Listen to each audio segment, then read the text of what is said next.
Okay, here we are with chapter 12, non-renewable energies, and these would be the things like fossil fuels, all right? So the bad energies, well, they're in essence necessary for us in order to provide the electricity we have currently, but they are non-renewable, meaning once we use them, they are completely gone.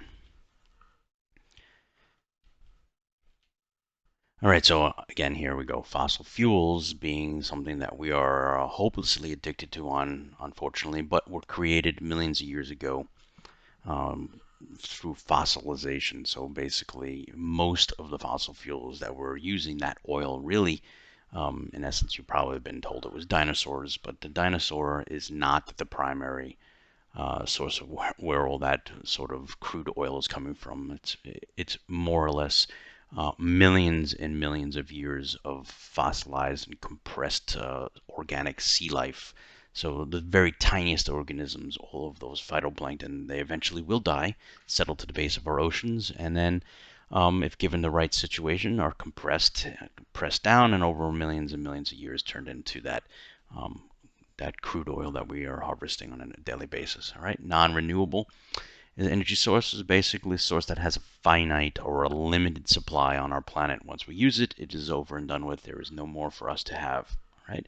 Nuclear fuel is part of this non-renewable fuel source, and basically it's delivered through radioactive material that is naturally occurring on our planet, and that even that material that you get, and so like the nuclear fuel rods that we will talk about later in this chapter, basically have to be processed, right? So you're taking that raw ore and taking that ore, processing it, and then removing the necessary stuff that you're looking for that is radioactive, usually uranium, and that uranium is then processed into a fuel rod grade material to produce energy.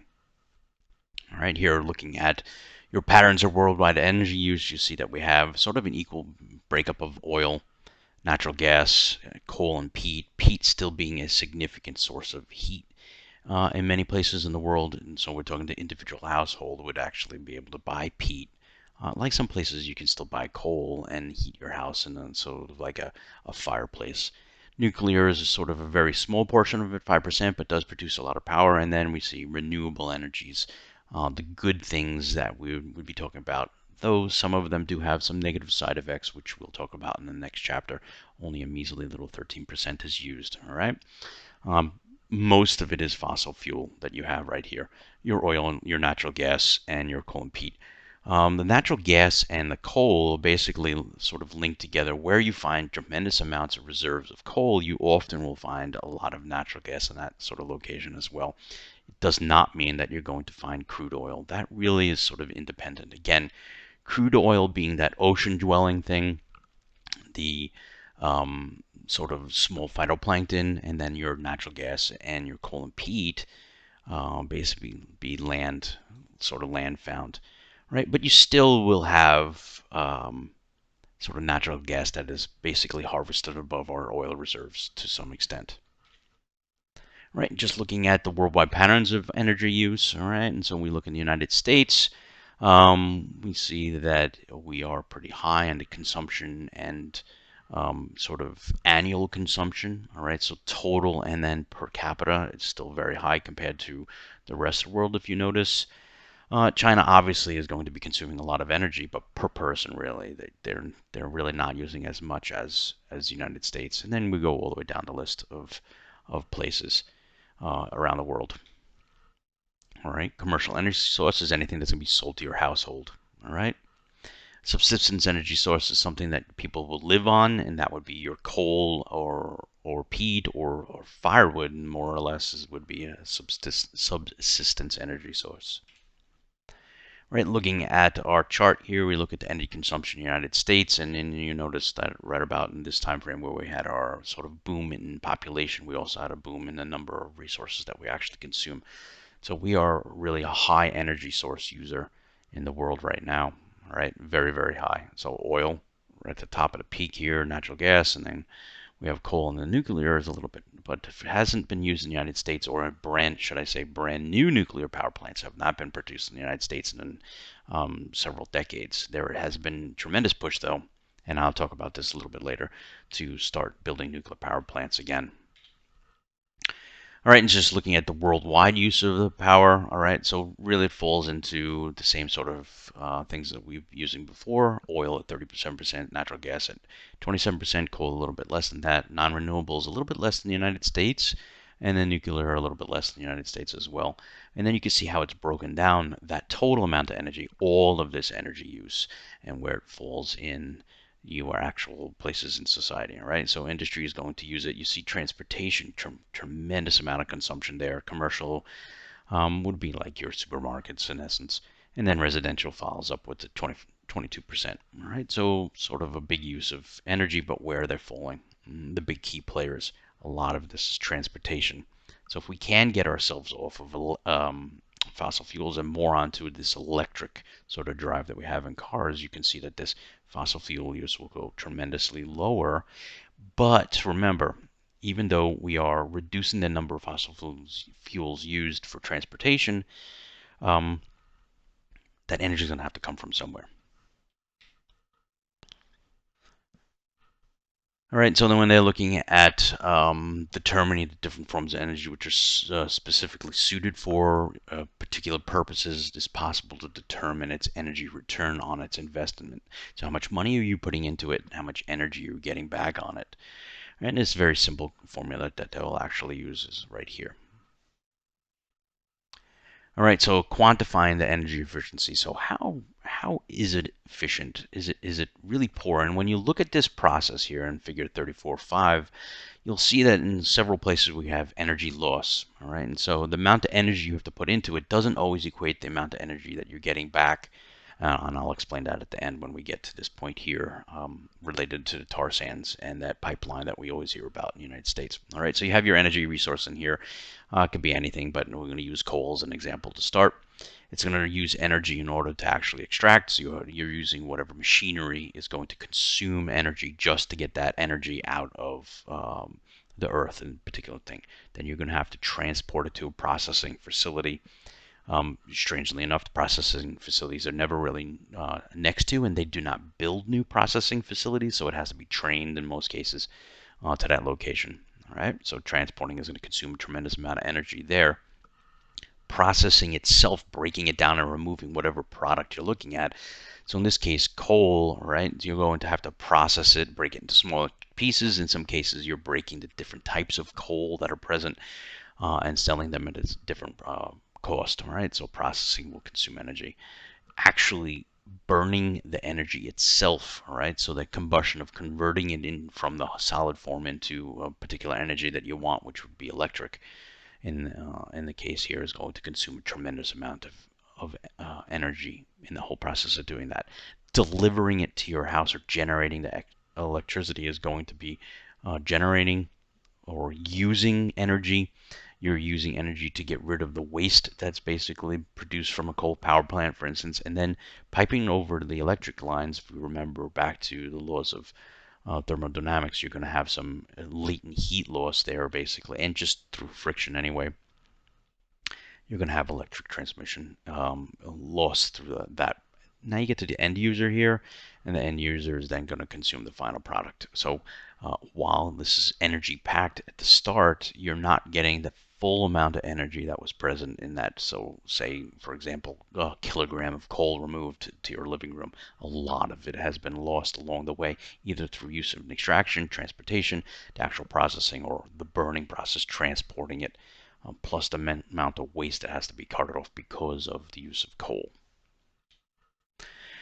All right, so here we're saying that nearly 30% of energy in the United States is for transportation. That is a very big number, and if we can cut back this consumption of fossil fuels in this 30%, find another alternative means to actually power our cars and trucks, then we'll be better off and we'll be in a better situation to uh, decrease our sort of carbon footprint by a tremendous amount. All right, and just looking at basically the different types of motor transmission. So megajoules here per passenger per kilometer. So how much you're using, and you'll look at the different types of transportation and the efficiency. All right. So driving a low, you're not very efficient. You're using a lot. If you're driving a motorcycle, you're using much less than if you're driving in a car alone. If you're taking a bus, you're actually much, much better than driving car alone because you're actually commuting with a lot of other people. So the energy per person has actually been divided amongst everybody else, right? So busing and trains really in our cities is the way to go. And so even here on Long Island, I think Nassau and Suffolk counties they need to do an aggressive push on them to boost the public transportation via busing in these two counties, and it'll tremendously help on the consumption of energy in the long run.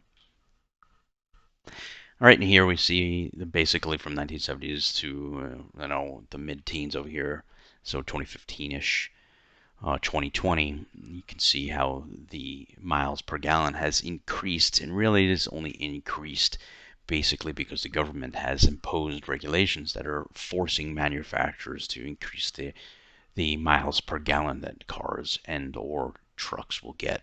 Right, so if we look in the middle here, we see that we have seen a modest increase. And cars can probably be manufactured or designed to actually boost these numbers significantly more. But the thing that's holding us back, remember, is that the fuel that is used by these are, relatively speaking, in the United States now, cheap. All right, and so you're saying, well, 250 a gallon, that's not really cheap. And yes, that isn't exactly the cheapest that it could be, but it's relatively cheap compared to the rest of the world, where there's a tremendous amount of cost associated with using those fuels. A lot of it actually is not actually the oil, the gas per se that it's actually the taxes that you're paying on that product.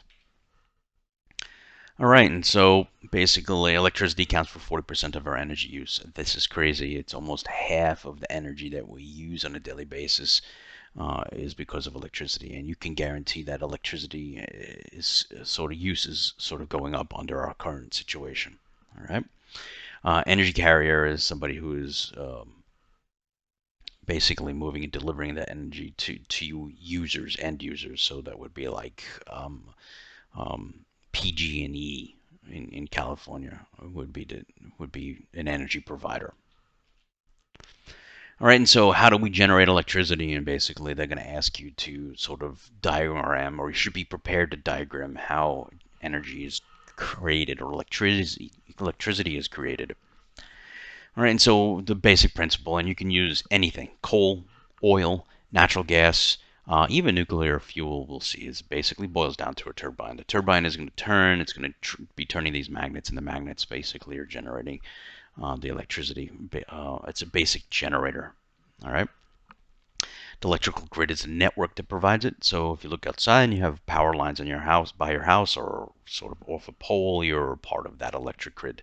So when they say off the grid, they're basically saying people that live without these electric supplies. So they're going to have their energy source most probably from solar panels, or in some cases I've seen natural gas tanks that they basically will have people come in and fill. All right, so the steps of actually creating your electricity. In here, we're using coal as a baseline, and this in the United States is actually the primary fuel used to generate electricity. All right, so you're basically burning things, and I'd like to get to the diagram. All right, so you have your coal. It's going to be delivered into your plant, the processing plant. You have your picture of your turbine up over here. All right, and so you're basically burning the coal and in process heating water to the point where it turns into steam. That steam is going to be forced into the turbine. The turbine is basically going to turn sort of to generate a large magnets, which then create that electricity, pump it out to the line onto your large transmission poles. And then eventually it'll go to processing sort of nodes, transformer stations that will downgrade the amount of electricity to something that's usable at your house. Right, and so a couple things that you have to pay attention to this. One, you're going to have a tremendous amount of CO2 and other sort of pollutants that are continuously being released out of the smokestacks. Right, you need to burn your coal. All right, so you're consuming your fossil fuel. A tremendous amount of ash is going to be created, so you have a lot of waste product that needs to be dumped. This waste, this ash, is toxic. All right, so you need a special place to sort of dump this, independent of Brookhaven dump. Right, Brookhaven dump is not supposed to take ash at its location, but I imagine they probably will in some cases, or some limited amount in the next couple of years before they start taking ash. You're going to consume a lot of fresh water. All right. So in this case, even though this is a closed system, you will have some amount of sort of bleed off where water will need to be replenished in that system, and also you're taking a lot of cool water from outside and then putting in the condenser to turn it back into its liquid phase. So you're having another waste source here, thermal pollution. Right? Most of these generators are basically built near rivers and or large water supplies. So here on Long Island, if you're ever familiar with going to even to Huntington or Port Jefferson, you'll actually see the coal power plant there, and they're built right on the sound, so they can take that water from the sound in to cool the steam to condense it back into fresh water. Now, you can replace coal with any fossil fuel that you want. Peat, wood. Wood isn't a fossil fuel, remember that.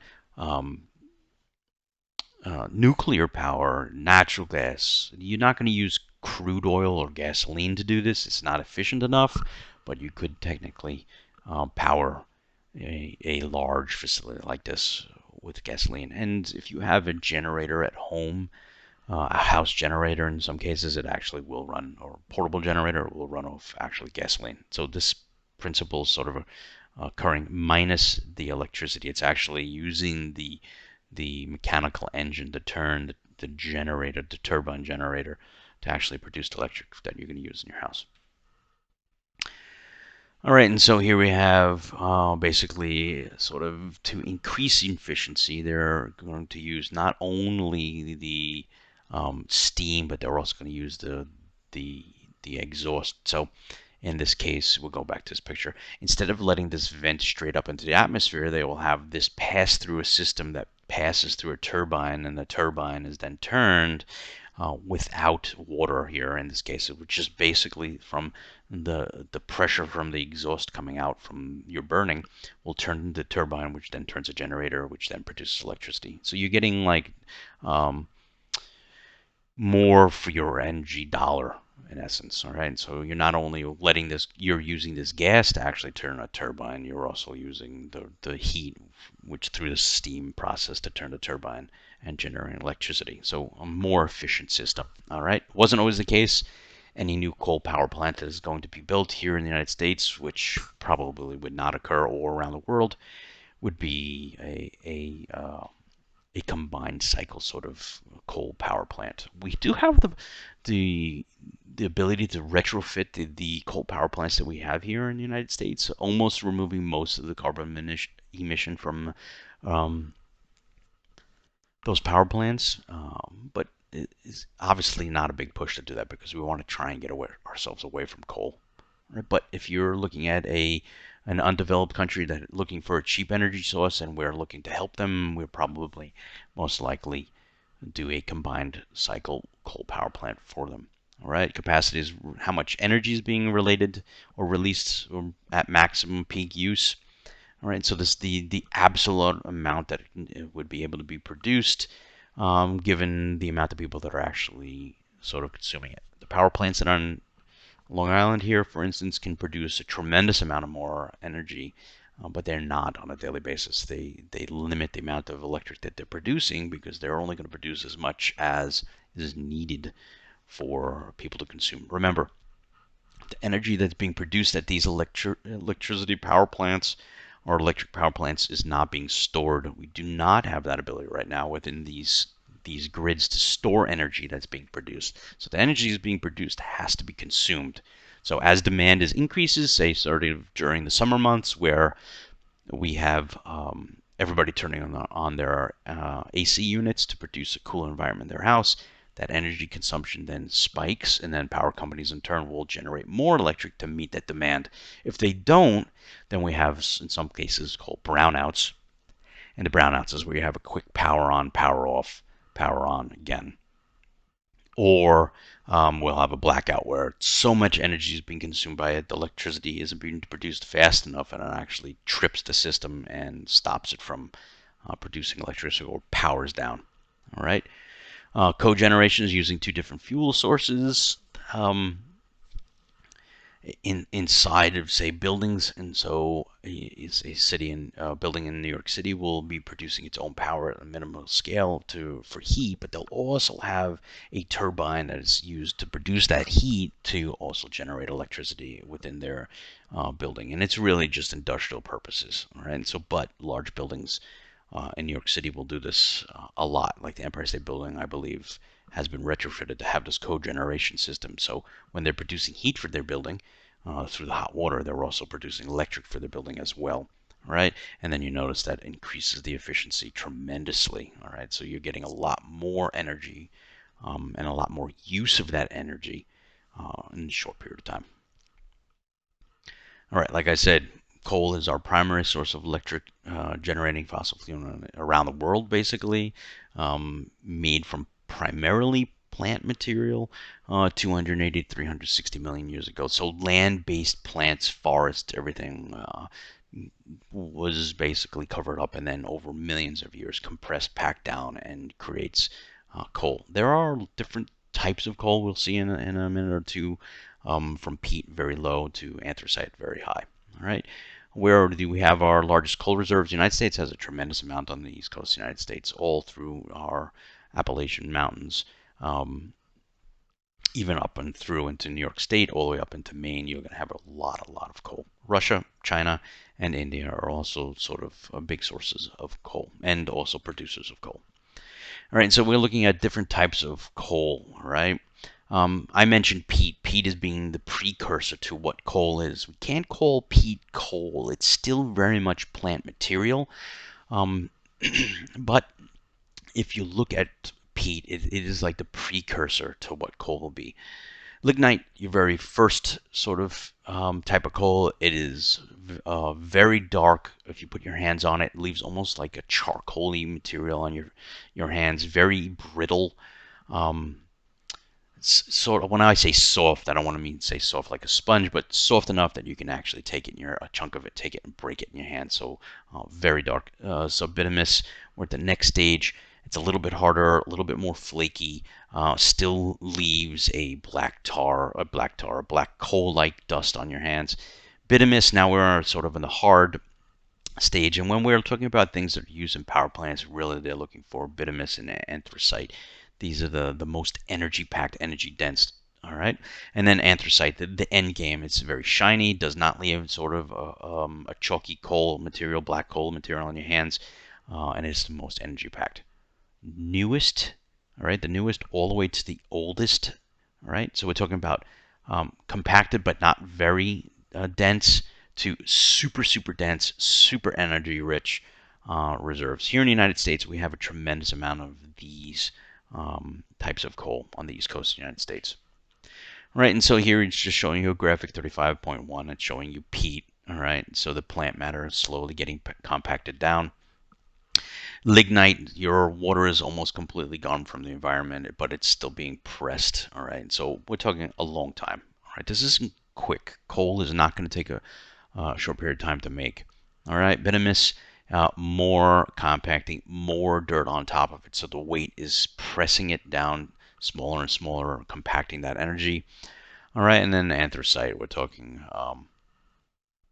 sort of the most condensed version of coal that you can get, the most energy packed. All right, what are the advantages? Energy dense, it's plentiful, it is very easy to extract, although sort of dangerous to the environment, needs little refining. Literally what you take out of the ground, you could pretty much throw into a fireplace, for instance, if you use the subbituminous or lignite. Even your anthracite, you could just literally, if you had sort of an exposed sort of vein of it, you can dig it off the side of your slope and throw it into a fireplace. Sort of inexpensive, so much of it around, and is easy to handle and transport it. So it's not likely to explode if you're on a train and the train car actually gets into an accident and flips. The coal is just going to spill all over the place. It's not going to explode, and it mostly won't cause sort of an environmental problem either, because you could quickly get most of the coal, if not almost all of it, off the ground if there was an accident. What are the disadvantages with it? All right, contains impurities, which means when you burn it, it's going to be going released into the air. All right, and so this is a no-no. You don't want this. Leads to basically sort of a situation of acid rain, and we'll talk about air pollution in the chapter following this. All right, trace metals, lead, mercury, arsenic, all toxic chemicals that we do not want, but then they will be released into the air when you're burning them. And also, you'll have some leachate, so any waste product in that ash is going to be super high in these sort of compounds. All right, combustion leads to increased levels of air pollution, so CO2 levels are going to rise. Again, ash, basically possible runoff. What do you do with this toxic ash? And in most cases, they've been just putting them in landfills, old rock quarries, and sort of dumping it there. All right, it's be captured, and it's pretty good. And obviously, the big one here is carbon release. Carbon is not a good thing. All right, petroleum, we're talking about crude oil here, and eventually is going to be processed to that um, gasoline that you are so used to being consumed. All right.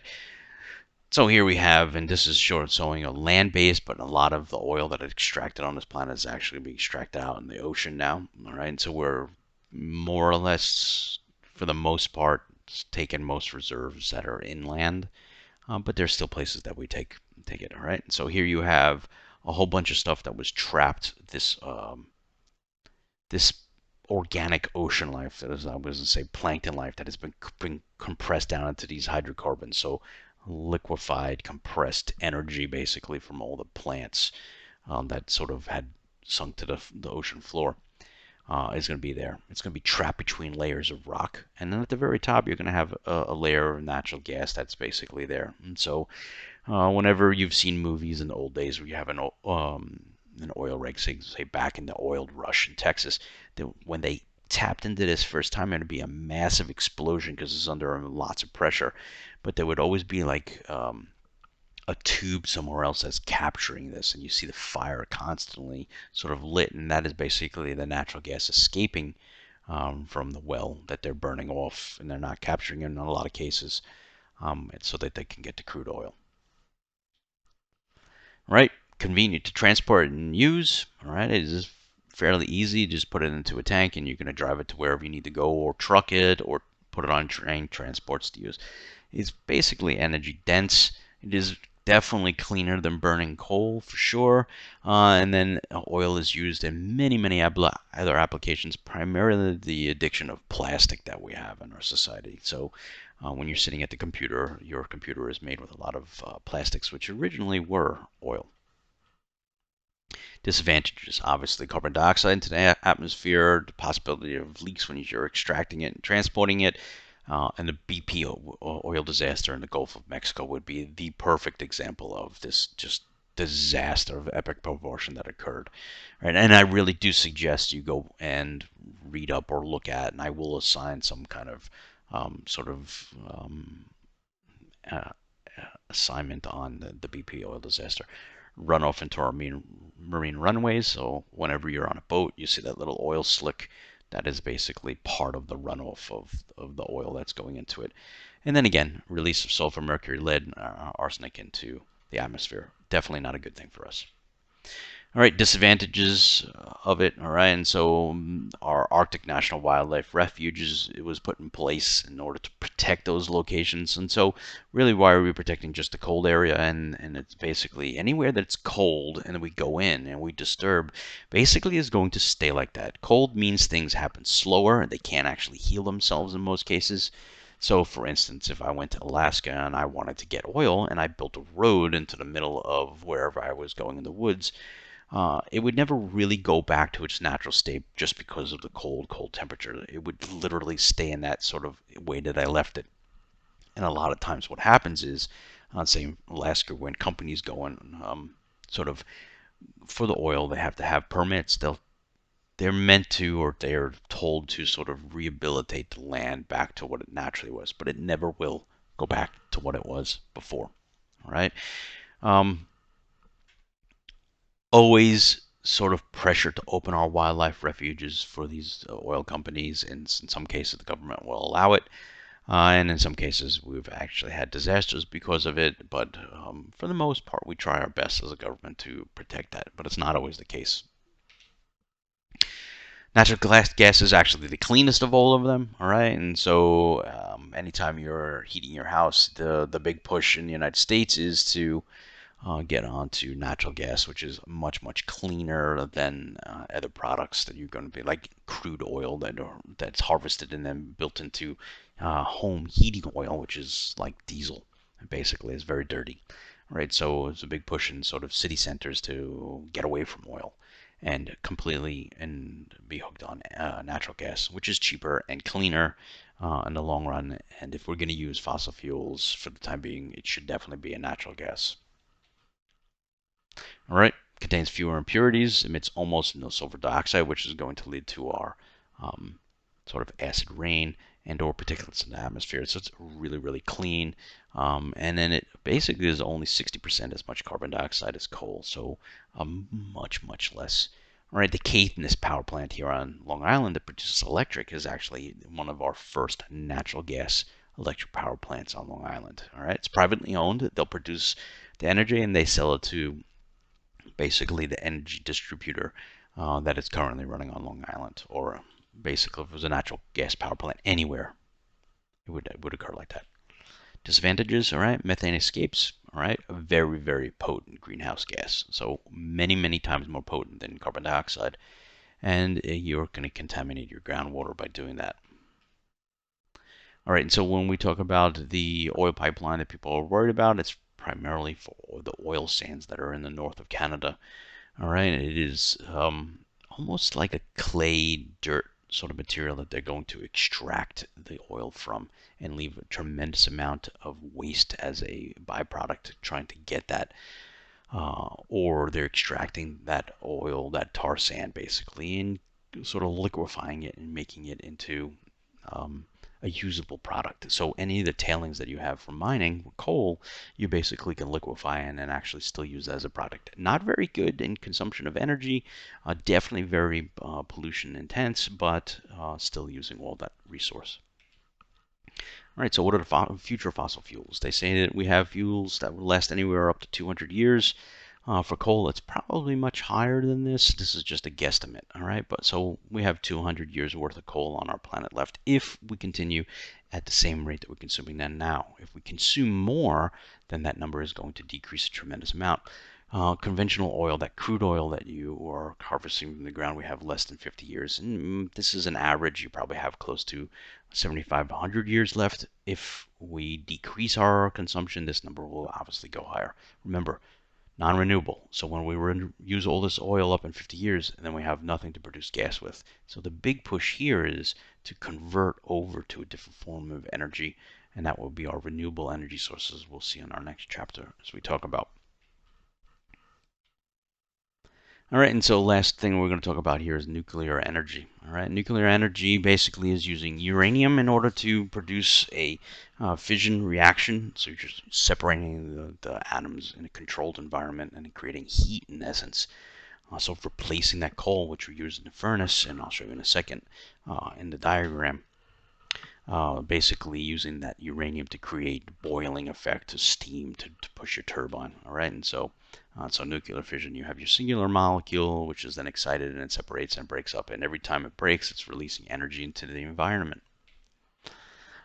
When you're looking at a nuclear power plant, there you have these fuel rods. So if you think looking at, let's say, an example of, like a cartoon like Simpsons. And here they basically show the fuel rod sort of falling into his pocket, and it was glowing.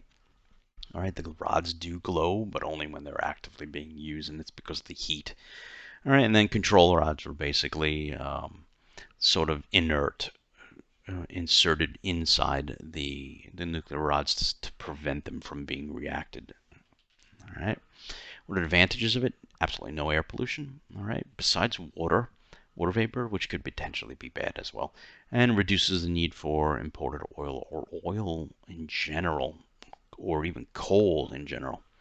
Um, Obviously, when we're talking about a nuclear power plant, we need to think about Chernobyl. All right, the possibilities of epic-sized sort of accidents can occur. Again, you need to look up Chernobyl, look at it, investigate it, see what it is about, and see what happened and why not it was super dangerous. What do you do with the waste of this nuclear fuel rod? Right, this is radioactive. All right, radiation causes cancer and or a host of other diseases. All right, so what do we do with this toxic waste? All right, and then how is it going to be misused? In an example of Iran, they're saying that they want to use these power plants to produce electric, but in essence, they're using it to produce plutonium-grade nuclear bomb material. All right, so we have to be worried about that. All right, and so what do we do with this nuclear waste? After you can't use it anymore, we're going to have to worry about it. All right, and so we're measuring these things in particular equivalents. Here we're looking just a bunch of focus on Curie. It's just a measurement of radiation. So 1 is equal to 37 billion decays per second. All right, so when you have this higher, it means you have a lot more decaying, which means you can have a lot more radiation in the environment. High levels of radiation come from fuel rods. All right. Uranium mines, all that tailing is going to have leftover uranium ore in it, which is basically dangerous and radioactive, plus their enriched part is going to have waste as well. So all of the disposal of this waste has to have great care. So lots of precautions need to be taken in order to prevent sort of waste hitting the environment and hurting us. All right, nuclear fusion is a little bit different. All right. Basically, it's an alternative to using nuclear power. Nuclear fusion is literally what the sun does to produce the energy that's radiating. So when you go outside and you look up at the sun, you feel that heat on your face. It's actually from the process of nuclear fusion. All right. I'm going to go back to the picture of the power plant. All right. All right. And so when we're looking at a nuclear power plant, basically, you're removing this fire, in essence, away from the processing of the electric, and you're adding nuclear fuel rods. When you put the rods closer together, they're going to create a tremendous amount of heat because of that fission reaction. And as it produces that heat, it actually boils the water, which then causes the steam then to move the turbine, which moves the generator, which produces electric. Now, this whole thing is literally going to be the same in essence. All right, this is basically the same process. You are going to be pulling in fresh, cool water from outside. You're going to be cooling your water down, and then that water, hot water, is going to be put back out into the environment. One negative in nuclear power situation is your water here that you're using from the outsource and go out is going to have a nominal amount of radiation in there. So in some cases, they will capture this water and reuse it, and they won't actually take it from the environment and put it back into the environment. They'll actually remove it. Basically, when it becomes super saturated with radiation from overuse, they'll can it, some of these big drums, and then they bury the drums, or they bring it out into the Midwest as a radioactive waste, and they bury it in the Rocky Mountains. The water that is in here creating the steam is going to become hyper radioactive. All right, and so once it becomes so radioactive that it is dangerous for the actual environment inside of your nuclear reactor, they will have to replace this water as well. All right, so what do you do with that contaminated water? And then your nuclear fuel rods eventually are going to become energy depleted, but that does not mean they're not radioactive. They're super radioactive still. So what do you do with those rods as well? So the long-term issues of nuclear power is basically what do you do with all this crazy radioactive waste? All right. So key things that we're looking at is definitely know from this chapter, definitely know how this processing plant works. It doesn't make a difference what fuel source you use. Here we have coal. It could be nuclear power. It could be natural gas. But it does make a difference. You just need to know how this whole process occurs or what the system looks like. You should definitely know the differences between what coal is, the advantages of it, the disadvantages of coal. All right, again, petroleum, what are the advantages and disadvantages of petroleum? What is petroleum eventually used for? Besides gasoline, it's used in basically almost every single plastic that you have in your life right now, including many of the artificial fabrics. Like you have that soft, fluffy little fuzzy fleece that you love to wear. That is basically a lot of plastic in that process, all right? And not 100% plastic, right? Natural gas, why do we use it?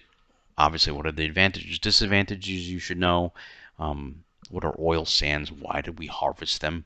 All right, and then the future of the fossil fuels, which potentially could involve nuclear energy.